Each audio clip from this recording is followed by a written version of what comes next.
விளக்கேற்றும் முறையின் மகத்துவம். ஒரு சிறு சுடரில் பிரபஞ்சத்தின் ரகசியத்தை காண முடியுமா? முடியும். நம் முன்னோர்கள் கையாண்ட ஒவ்வொரு செயலுக்கும் பின்னால் ஒரு ஆழமான அர்த்தம் மறைந்திருக்கிறது. அப்படிப்பட்ட ஒரு தெய்வீக செயல்தான் விளக்கேற்றுதல்.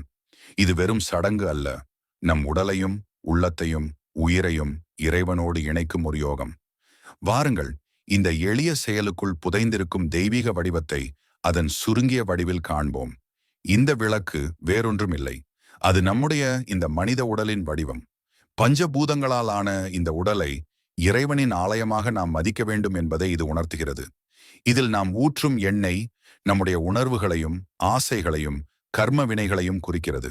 நெய் ஊற்றினால் ஞானம் பெருகும் என்றும் நல்லெண்ணெய் ஊற்றினால் பீடைகள் அகலும் என்றும் நம் சாஸ்திரங்கள் சொல்வதன் தாத்பரியம் இதுதான். நம்மிடம் உள்ளதை இறைவனுக்கு அர்ப்பணிக்கும் ஒரு செயல் இது.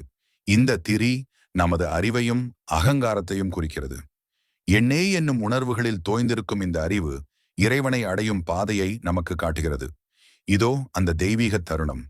தீயை நாம் பற்ற வைக்கும் போது நம் அகங்காரம் எரிகிறது. நம்முள் இருக்கும் ஆணவம் அழிந்து ஞானம் பிறக்கிறது. மேல் நோக்கி எரியும் இந்த சுடர் நம் ஆன்மாவின் பயணத்தை உணர்த்துகிறது.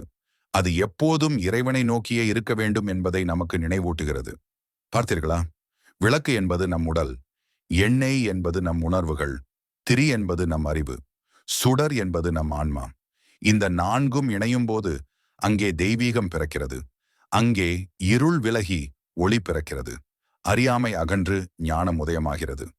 இந்த சுருங்கிய வடிவத்திலான விளக்கேற்றும் முறையில் ஒரு மாபெரும் தத்துவம் அடங்கியிருக்கிறது.